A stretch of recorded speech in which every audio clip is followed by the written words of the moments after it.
Broadcasting from the business capital of the world, this is the Podcast Business News Network. All right, guys, this is for you. If you're somebody who is, let's say, currently dating in a relationship, even if you're married and you're saying to yourself, things are a little bit different lately, there might be some trouble in paradise, if you will. Well, got somebody who you should be talking to, and she is a dating and relationship coach specifically for guys.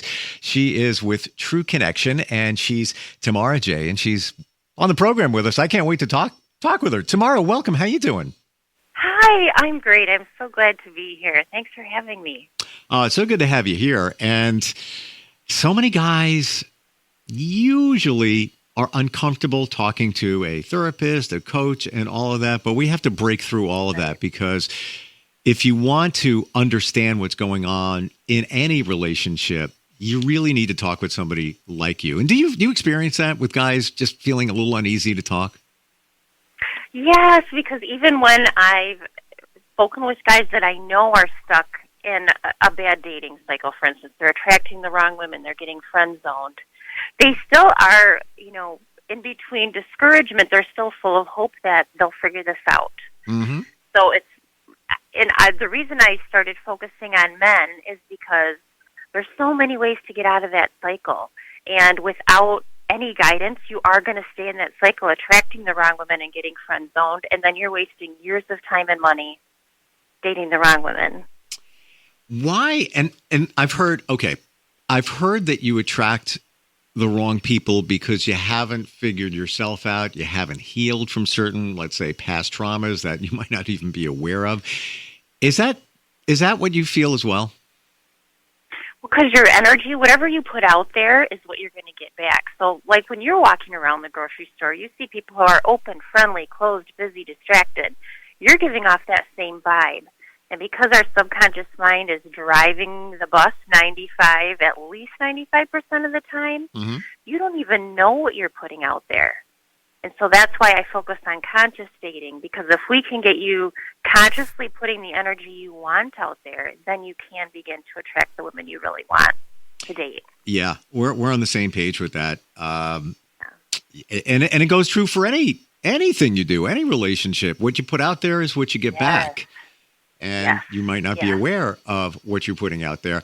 So let's say, I'm going to go hypothetical here. Let's say you talk with a guy and he just seems to be attracting women that have lots of anxiety. Now, it's a big thing now, especially post-COVID.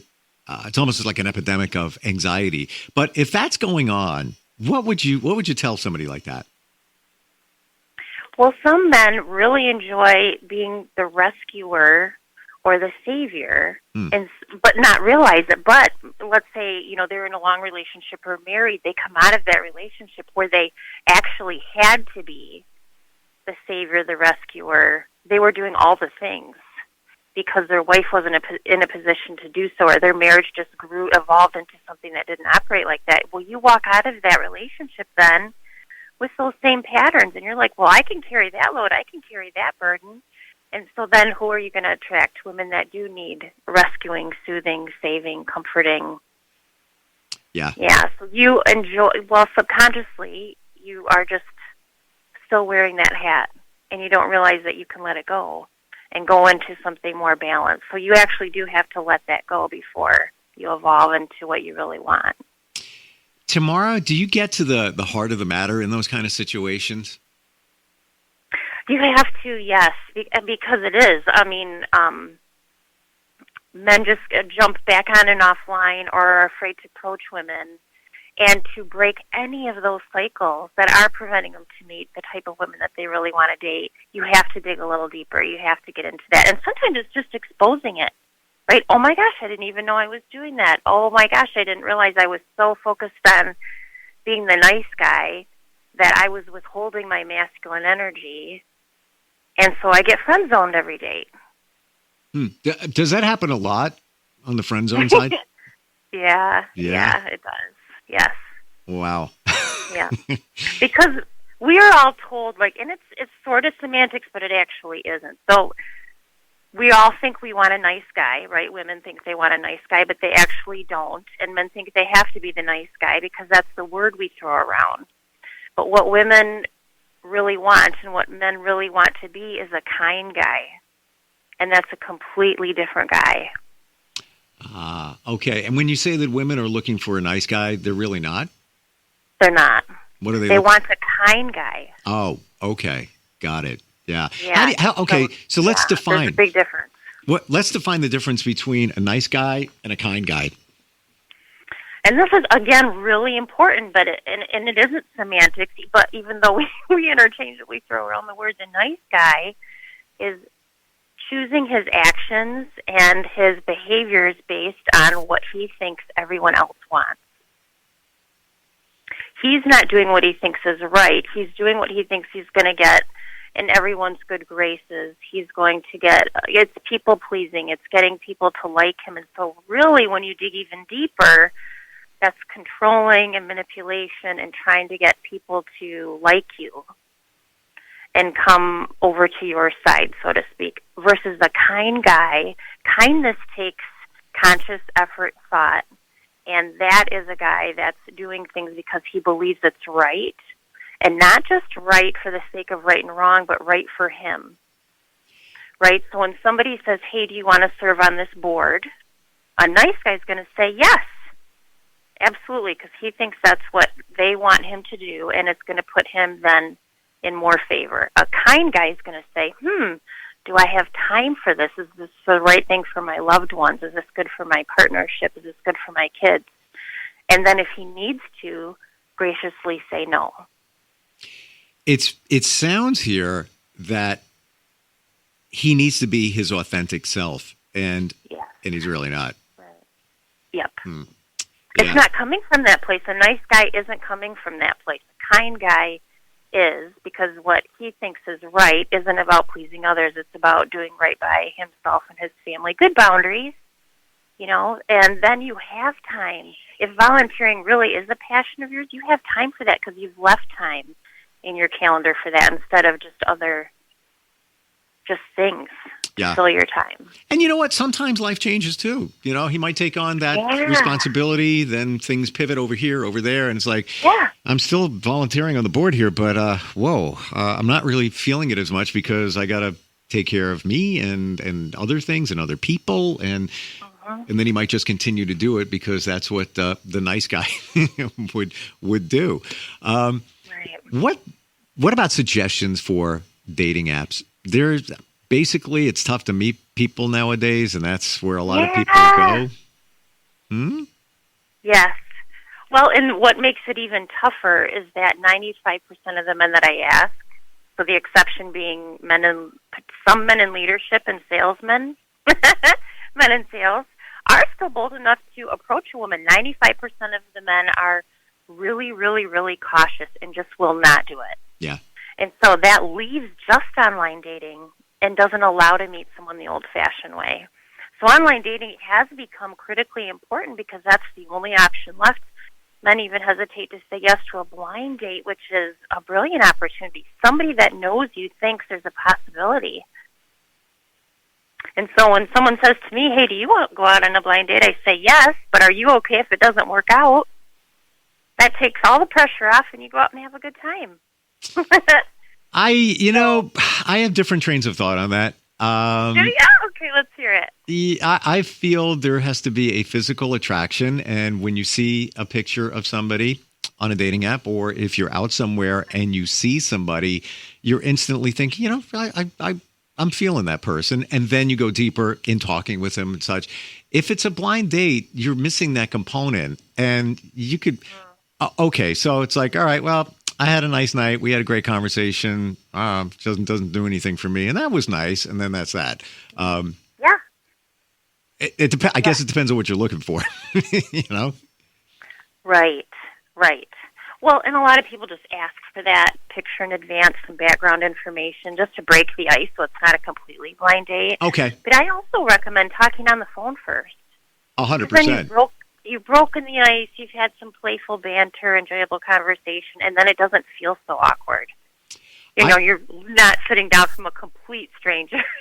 Yeah. Oh, you are so right about that. Yeah. And same thing even with a dating app. If you meet somebody and it's almost like you shouldn't even waste your time just showing up unless you've had the conversation with somebody, because you get to know somebody very fast, even in one phone call. And I don't want to prejudge anybody, but I'll know right away from the texting if there's a connection. If you're in the same rhythm that they're in, and as you go on the dating app journey, you figure it out. It's like, no, this isn't working. I'm going to move on from this one. I've only invested like 2 days in messaging back and forth, but I'm definitely not feeling this. Or the other person could be talking to 5-7 other people, and you're getting like 3-word answers, and you could read it. You can figure it out. Yes. Well, that first phone call is pivotal. I mean, don't even go out on a date till you've had a phone call. Yeah. Because you can spot crazy on the phone. Yes, you can. Oh, I love that. I mean, you really just want to treasure your own time. And that's part of growing into your confidence and your masculine energy with dating, because your time's important, right? Your time and money. Yep. Your resources are important. And so treasure that. And hers too, because maybe she decides. Do you want to go out with a woman that would have known that on the phone that you weren't a good match? No, it goes both ways. Yep. You're honoring both people.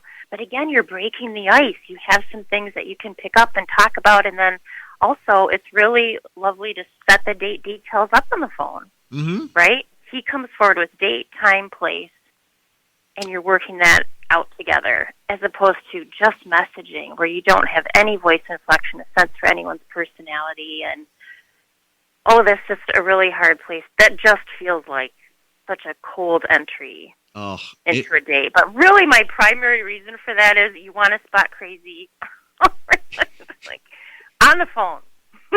I love your honesty, and that you're even going there now with Spot the Crazy. And in my dating journey, I'm going to say it was within the last 4 months.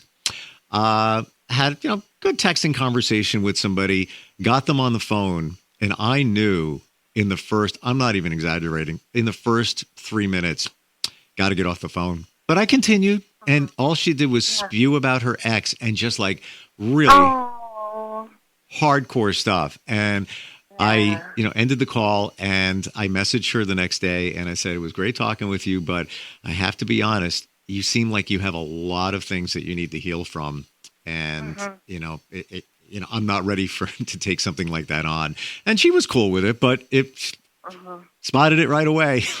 Right away. Yeah. The phone call. Well, if you're looking for a long-term relationship, your scope of preference and your radar, your red flags, your green flags are much different than someone that is looking for companionship, just wants to go out, have a good time, get to know lots of people. So right on for just setting that boundary, because that's a really big red flag, right? She's just not far enough along and doesn't have the same intentions that you do. So there's no point in going out. You're in different places, different intentions. Yeah. Let it go. Yeah. And somebody else, me, anybody else, if it was a different time, they might have spewed about their ex. You shouldn't, but sometimes that stuff comes up, and sometimes you have a connection there even in that. But, save it for another time, I guess, maybe not the first phone call. So that's why right away. And it's nothing wrong with mentioning your ex, but in this phone call, it was substantial. Let's just put it that way. It's almost like Steve the therapist. Oh my gosh. Yeah. It was Steve the therapist on duty. And it's like, no, I don't want to do that.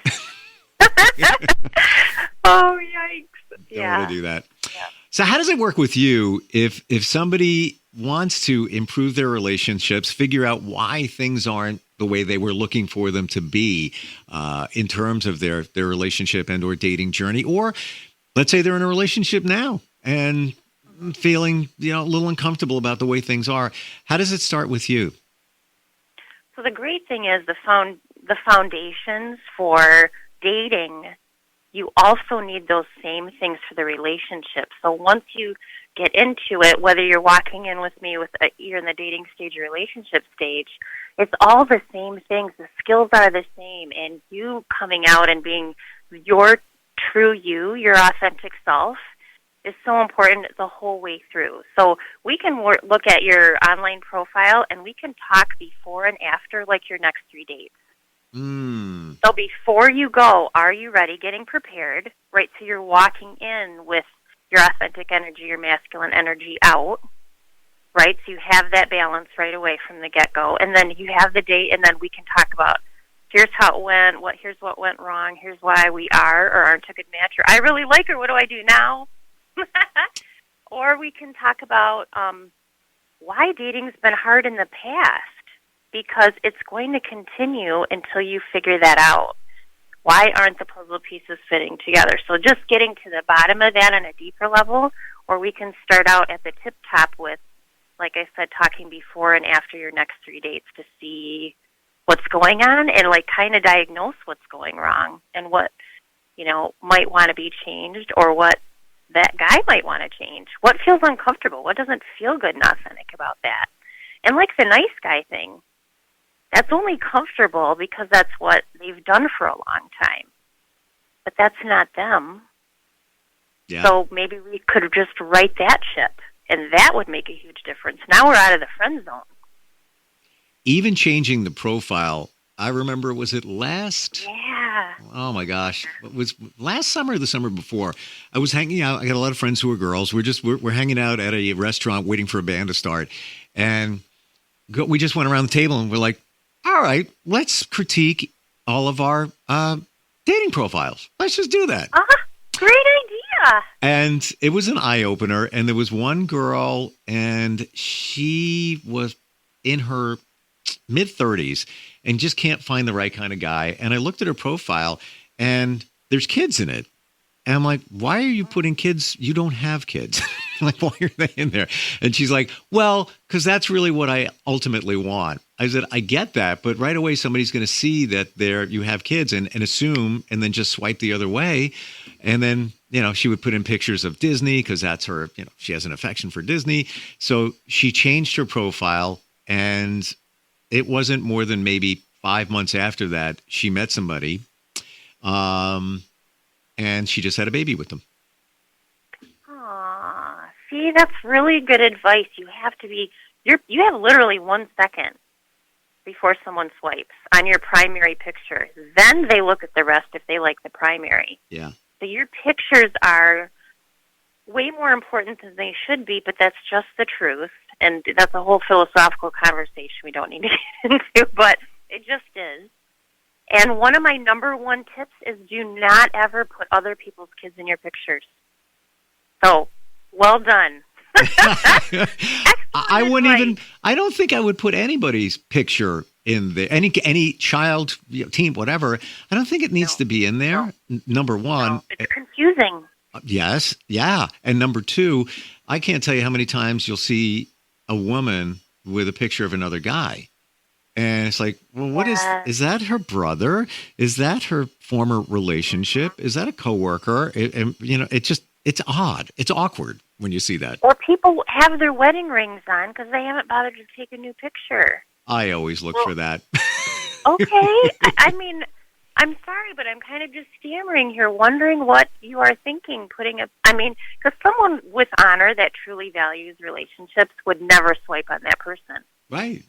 And they just wouldn't, because there are people online, and, we've unfortunately all learned this, that people in open relationships are online too. And if that's not the way that you go, mm-hmm. then if you want a more traditional monogamous relationship, you just have to look at so much more lately, and you just hope that someone that is with someone that wants an open relationship just says it. Yeah. Put it right in there. Put it in black and white right in your profile so we all know each other's habits, preferences, and boundaries. I did meet somebody like that. She was not married, but she's looking for open relationships. I'm not. It was like it was an interesting conversation, and a lot of texting, and just very, very insightful. We have Jeff checking in from Camden, New Jersey, and instantfeedbacksteve@gmail.com is how he messaged us. He says, I'm dating someone who I feel could be a long-term relationship. I'm very mushy and very honest and open. She's not so much that way and seems somewhat guarded. Can you tell me if you think that's just the way she will always be? Well, number one, ask her, right? Ask her why her guard is up. That really could be the way that she was raised, right? Our subconscious is almost fully developed by the time we're 7. So unless we proactively, reform those brain pathways, we are going to ride that way forever.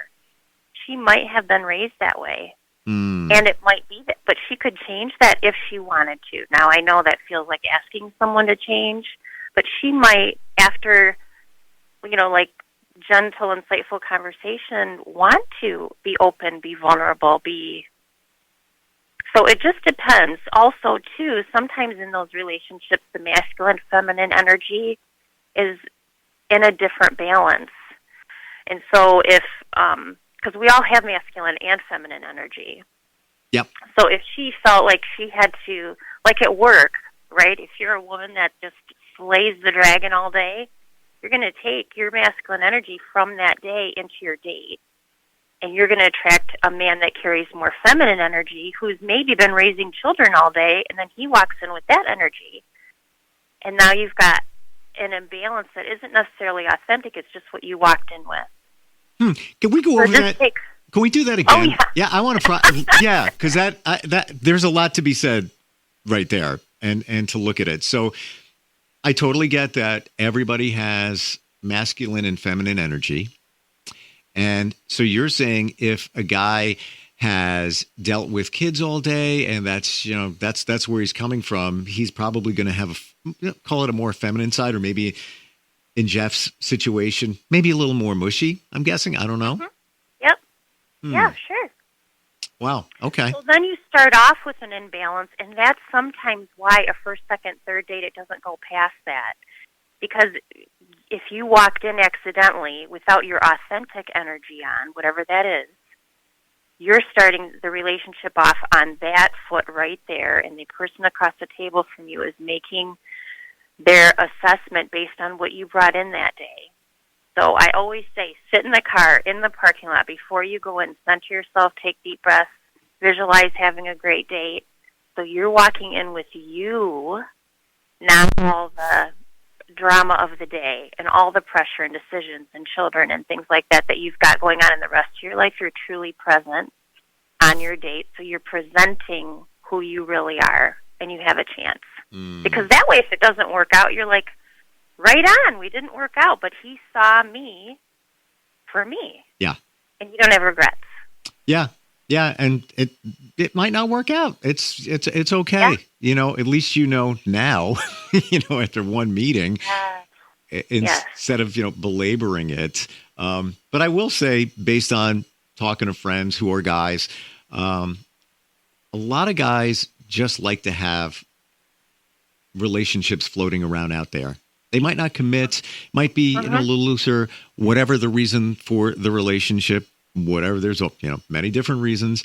It seems to me that guys are a lot like that, where women are not, where it's just like, no, I'm looking for one and that's it. Not saying either is wrong, but more guys like to do that, just kind of have, options, shall we say. Yes. So it's really important to just clarify with each other and put this in your profile, what your true intentions are for right now. You can always update your profile later, but it needs to be accurate for the moment. Yep. So if you want casual monogamy, you want casual, you want open, you want long-term relationship, you want marriage, just put it in there so that we're all starting off on the same page. Because there's nothing worse than discovering the person sitting next to you on something wildly different. Yep. And then you're, again, discouraged, back to the drawing board. You wasted, time. So I just ask. If it doesn't come forward, if it's not in the profile, ask. Yeah. What are you looking for? Yeah. Just be open. Right. Profile picture, no sunglasses. Okay? Oh my gosh, right? Don't do it. 5 pictures with sunglasses and 2 dead animals. Yeah. And other people's kids and a hat. And no full body shots. Yeah. Yeah. And no bathroom pictures either. Just no mirror bathroom. No. Don't want to see a fish. Epidemic. And the fish thing, I don't want to see even a woman holding a fish. But for, even guys, you must hear so many stories, Tamara. And you must. And yes. I'm going to share one. We're just about out of time, but this one, stuff pops out of the sky into my brain, when I talk with somebody. I remember going on a date like a year and a half ago. It was okay. And I'm at a restaurant and we were joking about something. So went to the bathroom and I figured I would text her from the bathroom to kind of follow up on the joke, just to be, a little fun.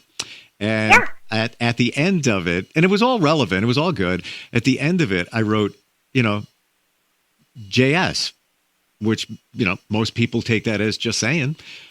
Came back, we joked a little bit more and it was all good. And then it, kind of started taking a weird turn on the way back. And I was just, and it just ended there. And then, I followed up and she was a little bit different. You know why? Because I wrote JS, I meant just saying. She thought it meant just sex. What? Really? You were probably sitting there with your mouth hanging open like I am. Like, what? Right. Okay. And like, never did I ever think that somebody would take that, like acronyms for stuff in texting.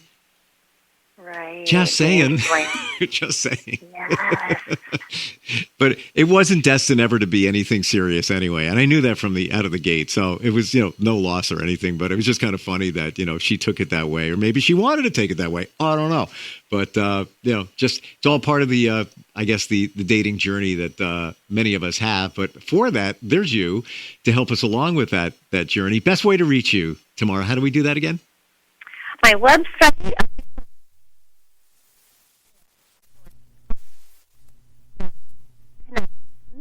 At gmail.com. Gotcha. So Tamara. Yes. Don't forget the dot. Email me and we can chat and, set up a time to talk about where you want to go with this. Absolutely. It's time to start dating women that you really want to attract and get out of the friend zone. Yeah. Yeah. And people that support you, stop wasting your time, which so many guys do. It's, and they can't figure out why. None of it, just life in general, sometimes you can't figure it out. But I love, trust me. Yes, exactly. Well, and honestly, decades go by for some guy trapped in this cycle. And that just breaks my heart. I want them to really find, somebody amazing. Yep. But you know what? You got to figure it out. And I love the fact that you also are aware of the subconscious and how it can or can't support you based on stuff that happened in your childhood. And, there are great, dating coaches out there, but sometimes they don't get that. And I think that's the baseline for a lot of challenges that guys and girls have. Yes. Well, just like you were saying, the woman that misinterpreted your messages. Yeah. She's viewing that through her lens. Yeah. Yep. And I understand it. I get it. It was just one of those crazy situations. With we can talk next time we get together. There's a lot to go over here. Yes. Good stuff, Tamara. Great having you on, and look forward next time we get a chance to talk. And I'll be looking for your dating profile. That sounds great. All right. Thank you, Steve. We'll talk soon, and we're coming right back. Hang on.